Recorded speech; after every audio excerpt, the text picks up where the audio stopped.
제22대 총선이 70여일 앞으로 다가왔습니다. 그러나 여야는 아직도 선거제에 대한 확정을 하지 못하고 있는 상황입니다. 국민의힘은 병립형으로 갈 것을 주장하고 있고 민주당은 의원총회를 열긴 했지만 결론에 이르지 못했습니다. 민주당 의원 80명은 준연동형 민주개혁진보연합 비례정당이 필요하다 이렇게 주장을 하고 있습니다. 오늘 이 시간에는 비례대표 선거제에 대해 알아보도록 하겠습니다. 국회의원을 지내셨고 전남대학교 총장을 지내셨습니다. 지병훈 총장님 나오셨습니다. 총장님 안녕하십니까? 네, 안녕하십니까? 네, 선거가 이제 사실 70여일밖에 남지 않았습니다. 그런데 아직까지 선거제가 확정되지 않고 있어요. 네. 이렇게 늦어져도 괜찮습니까? 늦어도 너무 늦었죠. 그렇죠.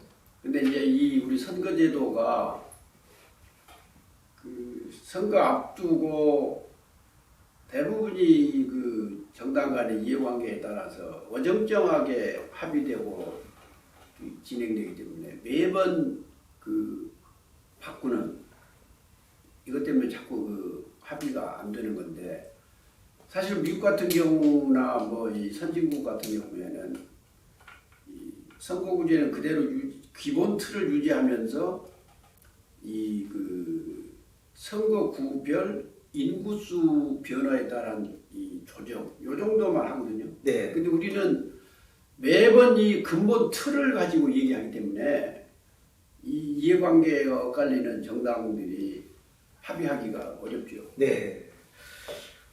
그런데 지금 병립형으로 원래 쭉 해오다가 21대 때 캡시온 준연동제를 시행을 했었단 말이에요. 그런데도 이제 많은 분들이 뭐 연동형은 뭐고 병립형은 뭐야? 뭐 이거 좀 개념 정리를 잘 못하는 분도 계신 것 같더라고요.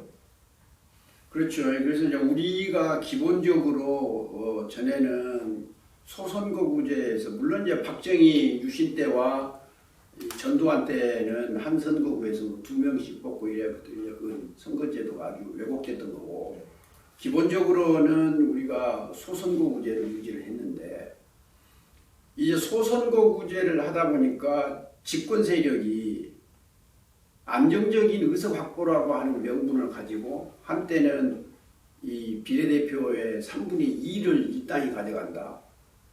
절반을 이 땅이 가져간다. 이렇게 하다가 그리고 이제 그때는 비례대표라는 말도 안 쓰고 전국구라고 하는데 네, 전국은 이 그 자기들이 필요한 사람들을 국회의원 시키고 원내 의석 확보를 위해서 지금 한 거였거든요. 네. 근데 여기가 민주화가 되면서 이제 소위 비례대표라고 하는 이 개념을 들여왔고 그래서 이제 점점 발전한 것이 비례대표 의석의 뭐 절반을 무조건 일당이 가져간다 그렇게 안 하고 일단은 이 그 정당에 대한 투표를 해서 그 비율대로 이제 비례대표 의석을 나눈다 이렇게 했는데 그것도 이제 사실은 그 양당 거대 양당에게 지나치게 유리한 거다. 네. 그래서 이제 소위 그 소수 정당이나 이런 그 당들이 원내 진입해서 다양한 국민의 목소리가 의정활동에 반영될 수 있도록 하자. 그래서 이제 지난번 21대 국회에서 처음 반영한 것이 소위 연동형 이 그 제도라는 건데 연동형이란 말은 그건 뭐냐? 연동한다는 거예요. 네. 움직인다 이렇게 봐야 됩니까? 병립형은 소선거구제 그대로 두고 소선거구제에서 이제 그 각 선거구에서 당선자가 나올 거고 그러면 그건 그대로 놔두고 네. 비례대표로 해놓은 그 떼놓은 의석을 정당에 대한 투표한 거 비율대로 나눠가는 그래서 소선거구제와 비례대표가 따로따로 간다. 그래서 병립입니다. 네. 그런데 이제 선진국 특히 독일의 제도를 도입하기 위해서 지난 선거부터 소위 연동형을 하자. 그 말은 예를 들면 독일 같은 경우에를 이제 원래 이 의미로 받아들이면 선거 우리가 국회에서 뽑는 국회의원이 100명이다. 70명은 지역구에서 뽑고 30명은 예를 들어서 비례해서 뽑는다. 그러면 어느 정당이 지역구에서 50명이 당선이 됐다. 네. 50명이. 근데 이 비례를 정하는 정당 투표에서는 40%를 얻었다. 네. 그러면 정당 투표에서 얻은 40%를 100명에 대해서 계산하면 40명이죠. 그렇죠. 그래서 이 당은 이미 지역구에서 50명이 당선이 되었기 때문에 네. 이 정당 투표율에 어서 40%이기 때문에 이 50명을 더 초과해서 당선자를 주지 않는. 네. 예를 들면 어떤 정당의 경우에는 정당 투표에서 40%를 얻었는데 지역구에서 20명이 당선됐다. 그러면 100명 중에 40%가 40% 얻었으니까 40명이 돼야 되는데 지역구에서 20명만 됐으니까 20명이 부족하죠. 20명을 채워준다. 정당 비례대표에서 채워준다. 이런 의미에서 지역구와 비례대표를 연결시켜서 간다. 네. 이게 이제 연동제라는 거고, 그것은 결국은 이 국회 의석 분포는 어쨌든 당에 대한 국민의 지지율만큼만 확보하게 하자. 네. 그래서 지역구와 비례대표를 합쳐서 정당에 대한 지지율만큼만 의석을 준다. 네. 이게 이제 그 연동제입니다. 네. 총장님 설명을 들으면 연동형이 훨씬 더 선진적인 것 같은데요. 아, 그렇죠. 왜냐하면은 그 소위 정당이 예를 들면 소선거구제가 자꾸 지적되는 것은 뭐냐면 그 거대 양당이 네. 정당에 대한 지지율보다 의석수가 더 많아지는. 소위 말해서 지지율과 물론 이제 무슨 예를 들어서 매 선거구에 51대 49로 한 당이 득표한다면 선거구가 100개면 100명이 다 당선돼. 네. 49% 얻은 정당은 당선자가 하나도 없는. 하나도 없죠. 네. 이런 경우는 결국은 득표는 51과 49인데 당선자는 100명과 한 명도 없는 겁니다. 네. 그래서 소선거구제의 가장 큰 단점이라는 것이 정당에 대한 지지율과 의석 사이에 이 갭이 있다. 그래서 결국은 그 말은 주민 유권자가 한 표가 사표가 된다. 네. 그래서 정당에 대한 지지율만큼 이걸 확보하게 하자고 하는 것이기 때문에 정당 정치 발전을 위해서 또 국민의 의사가 다양하게 반영된다는 의미에서는 그 비례대표가 사실은 이 소선거구제, 소위 다수대표제보다는 그런 의미에서는 비례대표가 우수하다 이렇게 얘기할 수가 있는데, 독일이 원래 2차 세계대전 이전에는 비례대표만 있었습니다. 아, 예. 소선거구제가 없이. 없고요.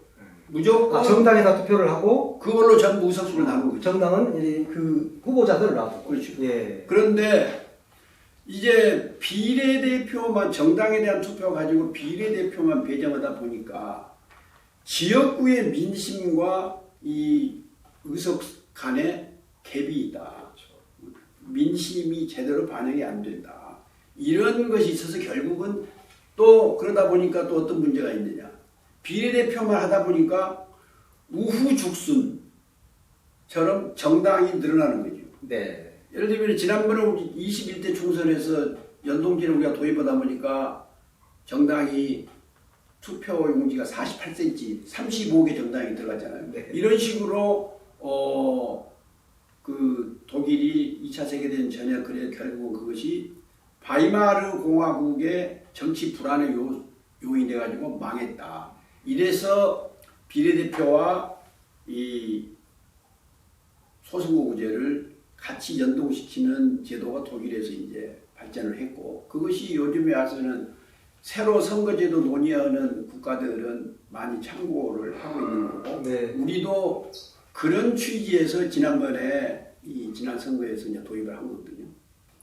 그런데 이제 우리가 현재 도입해 놓은 이 제도는 이게 그런 취지를 살린다고 했는데 현실적으로는 안 되는 거죠. 왜 안 되느냐? 독일은 23년 작년부터 이제 그 바뀌어가지고 전체 하원 의원 수가 630명이거든요. 굉장히 많네요. 그렇죠. 그런데 그 전에는 598명이었거든요. 그때 뭐냐면 지역구에서 299명, 네. 비례가 299명입니다. 반반이네요. 그렇죠. 그러다 보니까 이 연동이라는 것이 의미가 있는 거예요. 근데 지금 우리는 뭐냐? 지역구가 253명, 네. 그 다음에 이 비례라는 것은 47명 놓고 이걸 하기 때문에 현실적으로 이 정당에 대한 득표율 가지고 전체적으로 의석 배분을 하는 시스템 자체가 작동을 안 하게 되어 있는 거예요. 예, 예. 그래서 우리가 지금 자꾸 이 연동형이 지고 지선인 것처럼 우리 저 일부 의원들이 이 소수당의 진출을 위해서 연동형을 해야 되고 그게 안 되면은 큰일 날 것처럼 지금 뭐 불출마도 선언하고 네. 하지 않습니까? 그렇죠. 그런데 지난 선거에서 보면 우리가 이 연동형 해봤자 소위 말해서 더불어시민당, 미래한국당 이 두 개 거대 정당이 가져가 버리니까 소수당이라고 하는 것 중에서는 뭐냐면 정의당, 무슨 열린민주당, 뭐 국민의당 이렇게 몇 개가 의석을 확보하는 데서 멈췄거든요. 그래서 연동형을 하면은 소위 그 소수 정당들이 이 진출을 해가지고 국회에 국민의 다양한 의사를 반영할 수 있다. 그러니 절대 이걸 병리표로 가면 안 된다. 이것도 현실적으로 그렇게 설득력이 있는 게 아니에요. 예, 예.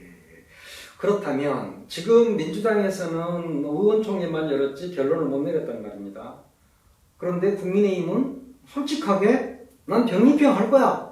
지금 이렇게 나오고 있단 말이에요. 그렇죠. 그러면 그것을 먼저 테이블에 올려놓고 논의를 해보는 것도 나쁘지는 않겠네요. 그러니까 지금 현재 이제 이 민주당의 경우에는 병리표로 가더라도 권역별 이 그 소위 비례대표를 네. 하자. 네. 그래서 이제 소위 그 이 중부 뭐 남부 뭐 수도권 이렇게 나누고 한 3개 정도 나눠서 해보자. 그러면 예를 들어서 그 이쪽에 저 비례대표라고 되어 있는 47명을 놓고 그렇게 하면 영남에서도 민주당이 의석을 몇 개 확보할 수 있고 호남에서도 이 국민의힘의 의석을 확보할 수 있고 그러면은 좀 그 이 의회정치 발전에 도움이 되지 않느냐 이런 얘기를 하는데 국민의힘은 계산을 어떻게 하느냐 그런 식으로 하면 영남에서는 민주당이 몇 석 의석을 확보할 수 있을지 모르나 호남에서 국민의힘이 확보하는 것보다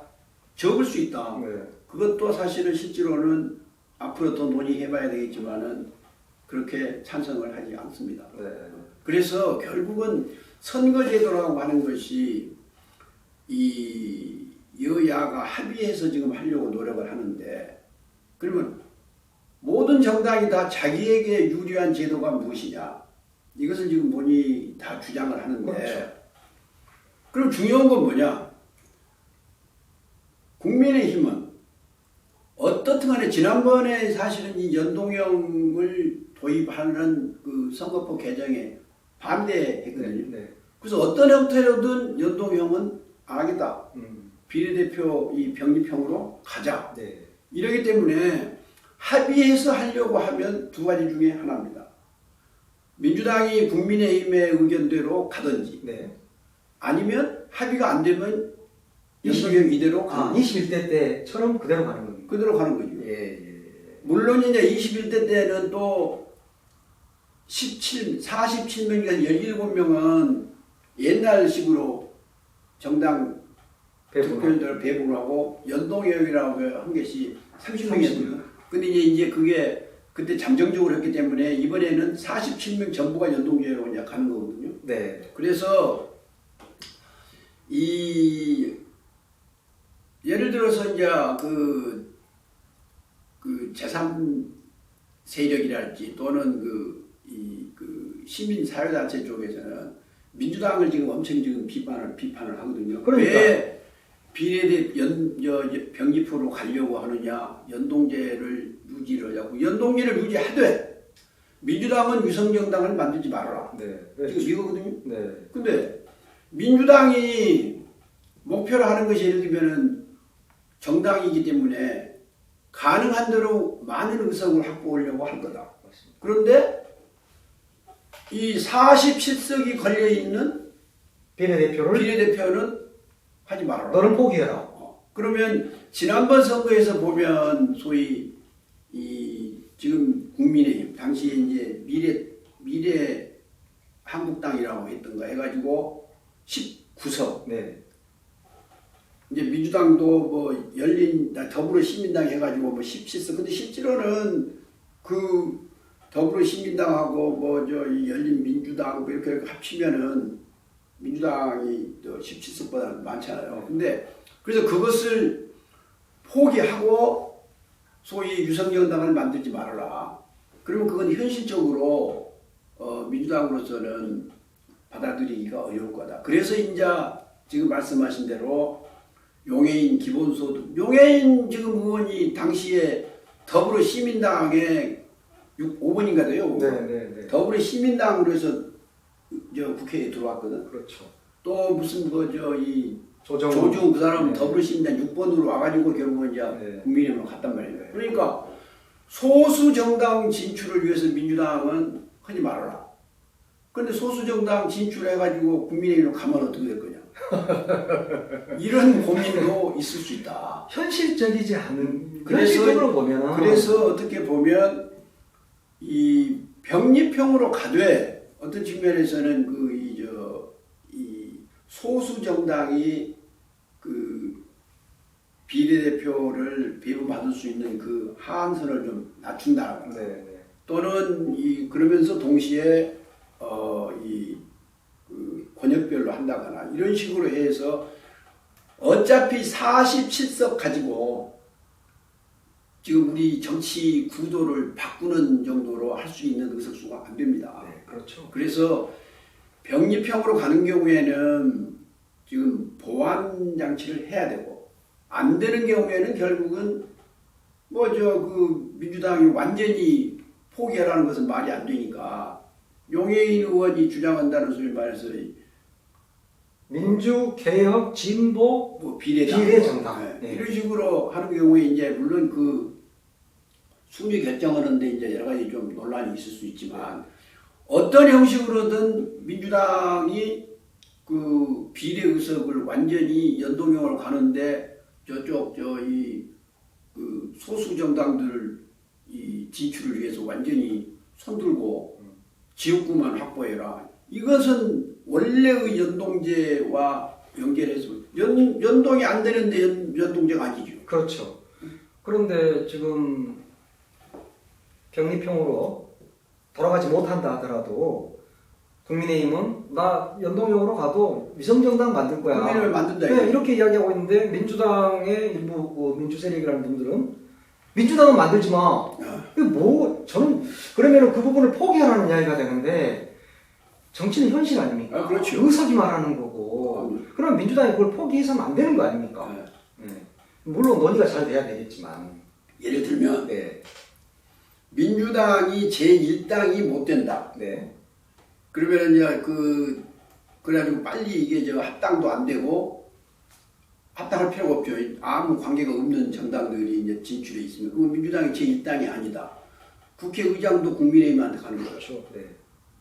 그 다음에 이제 그 중요한 이 입법 활동과 관련해서는 결국은 그 과반수가 안 되는 경우에는 이 입법 주도권도 잡을 수 없는 거고. 네. 그래서 당연히 우리나라의 이 정당 개혁 또는 그 다양한 목소리가 국회에 반영돼야 된다. 이건 맞는 말인데 그것을 인위적으로 특정 정당이 자기 지지하는 표를 나눠줘 가지고 우리 정당 시스템을 바꿔본다. 그것을 선택할 정당은 세계적으로 없을걸요. 네. 그래서 일부에서 하는 주장들 위성정당 만들지 말아라. 연동형으로 가도. 이렇게 하는 것은 민주당 너희들은 정말 그냥 항복해라. 저는 그렇게 좀 들리더라고요.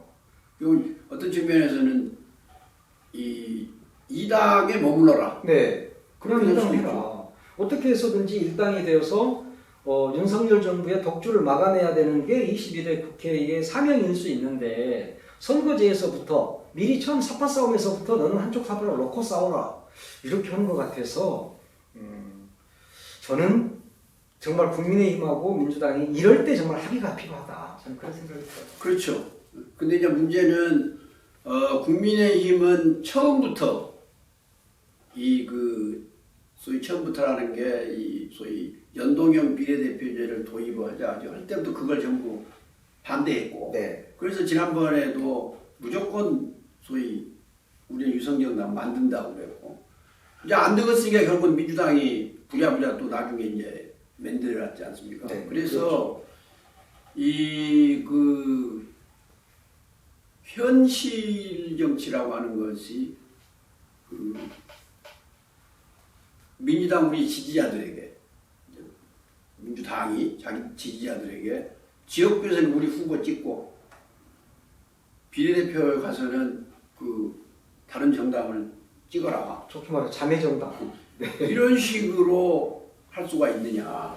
그리고 또 어디 찍으라고 선거운동도 못해요. 못하죠. 선거법 위반입니다. 그거. 그래서 이 정치는 현실이기 때문에 현실적인 변수들을 신중하게 검토를 해서 결정을 해야지 이 연동형 비례대표제를 지키지 않으면 이 세상이 뒤집어지고 병립형 비례대표로 가면 또 이 세상이 뒤집어지고 이런 식의 사고는 현실성이 없다. 네.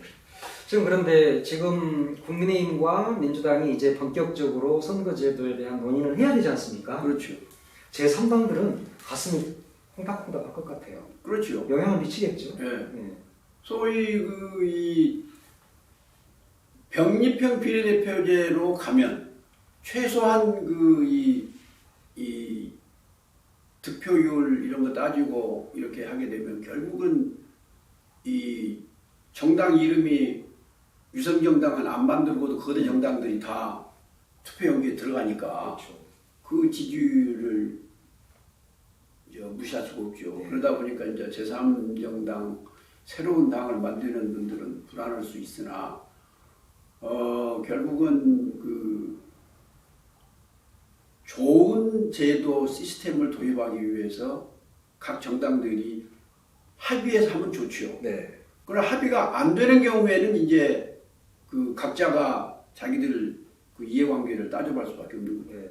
이제 힘의 대결이 될 수도 있겠다 이런 생각이 드네요. 민주당 입장에서 좀 난감하긴 할 텐데 그럼에도 불구하고 선거는 현실이니까 어차피 우리가 의석을 더 확보할 수 있는 제도가 어떤 것인가 여기에 주안점을 둬야 하지 않을까 저는 그런 생각이 좀 듭니다. 그러니까 무슨 민주당이 대선 때 이 연동형을 약속을 했다. 유성정당을 안 만든다 이제 했다고 하는데 왜 이 대선 공약이 한두 가지가 아닌데 왜 그것만 지켜야 돼요? 근데 그 당에서도 그 이야기가 나오니까 문제라는 거예요. 그 수많은 공약들이. 좀 이상주의적인 생각을 한다거나 또 정말 정당제도 발전을 위해서 그런 주장을 할 수는 있는데 네. 그것이 아니면 안 된다. 아까 지금 말씀드린 바와 같이 비례대표 의석제 우리가 47석 가지고 정당 시스템을 바꿀 수 있는 연동제를 한다고 해서 시스템을 바꿀 수 있는 그게 별 영향가가 없다는 겁니다. 네. 수가 너무 적습니다. 네. 그래서 47년 가지고는 그거 지난번에 해봤지만 지금 이제 비례대표 연동제의 경우에 3%를 얻어야 우선 한 석이라도 받거든요. 네.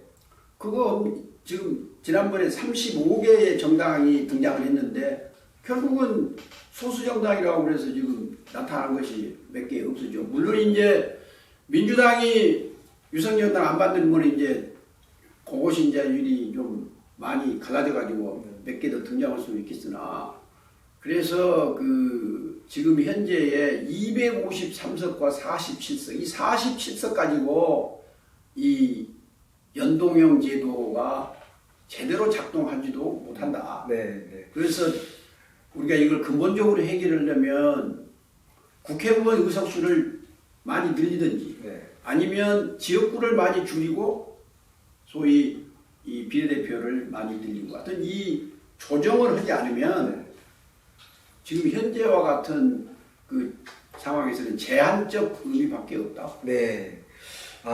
그 비례대표제에 대한 이야기. 저도 공부가 좀 많이 된 것 같습니다. 네, 다행입니다. 네. 마지막으로 현실적으로 민주당이 어떤 대안을 제시해야 된다고 보십니까?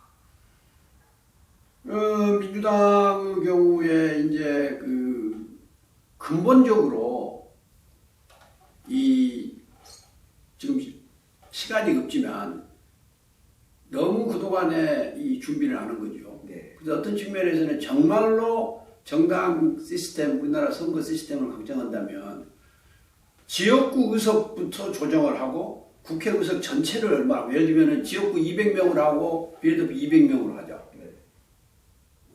이런 식으로 한달지. 그래서 근본적인 해결책을 마련해가지고 국민에게 설득하고 이해를 구해야지. 지금 현재의 253석 대 47석, 이 47석을 가지고 연동형이 그 목표를 달성할 것이라고 하는 것은 지나치게 그 단순한 생각이다. 그래서 우리나라 결국 소선거구제가 가지고 있는 그 약점, 단점 이것을 이 비례대표를 통해서 해결할 수 있게 하려면 비례대표 수를 확실하게 늘려야 된다. 네. 이런 근본적인 고민 속에서 이번 선거제도 경우도 논의를 해보고 이번에 안 되면 다음에라도 이 근본적인 그 변화를 가져와야 된다고. 네. 상시적인 정개특위 이런 게 좀 필요하다 이런 생각이 좀 드네요.